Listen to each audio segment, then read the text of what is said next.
Ардчилсан намын 7 дугаар их хурлаар намын дарга албан ёсоор шилжүүлэх энх бол намын гишүүдээс хандив гэж байна.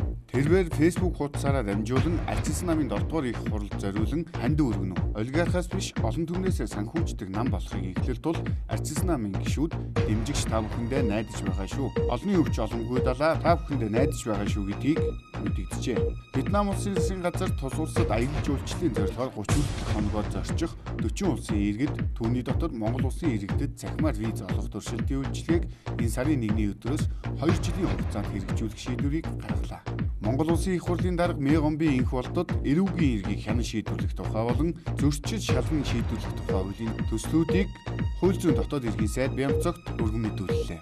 Нийслэлийн Баян зүрх дүүргийн 12 дугаар хорооны нутаг буюу Батбанкын цэцэрлэг хүрээний дэргэдэх Велмарт худалдааны төвд галгарч урьдчилсан байдлаар 1 тэрбум төгрөгийн хохирол учирчээ. Шатхуун импортлогч шатхууныхаа үнийг өнгөрсөн ям гарагаас эхлэн 100-аас 150 төгрөгөөр нэмсэн. Харин үнийг эсэргүүцэж шудраг өсөлтөө хэрэглэгчийн төлөө газраас авто бензин, дизель түлшний жижиглэнгийн үнийг нэмэгдүүлсэн Шунхлаа трейд, Магна трейд, Петроус нэг зэрэг компаниудад үнэ буруулахыг шаардсан байна. Цагаан сарын баяраа өргөн дэлгэр тэмдэглэх гэсэндээ ахмадууд тэтгэврийн зээлийг их хэмжээгээр авч банкны ачааллыг нэмэгдүүлжээ.